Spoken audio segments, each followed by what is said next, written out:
So in order to avoid sexual harassment cases at workplace, it's important that if an incident has happened, has come to your notice, please do not ignore it. Do not accept such behaviors if somebody is habitually doing it. Don't pretend that it has not happened, and don't pretend if it has not happened for someone else. It's important that at the first point itself, the harasser should be made known that it is unwelcome to you. But if it has happened, please report the incidents. Report the incidents in the chronological order in which it has happened to the internal committee. Do not tolerate any form of harassment. Be supportive, whether it is the aggrieved witness or even the person who is a respondent.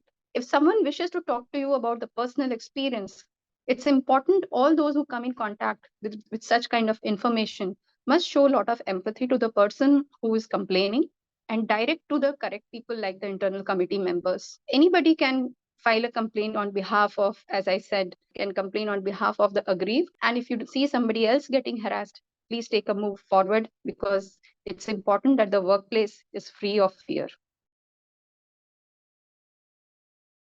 Typical steps for POSH compliance, I would say, is a 7-step process.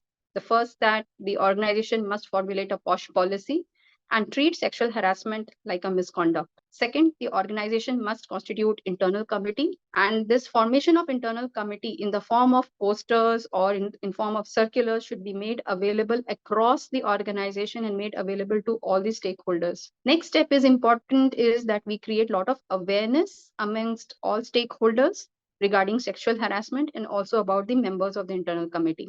Next step is provide assistance for completion of the inquiry and give as much support to the local internal committees across India. It's important that we make the annual report for disclosure for the POSH compliances of the organization, which is like a statutory requirement. And it is very important for any organization to understand that the non-compliance to POSH policy can be very, very costly. So these are few steps to ensure POSH compliance.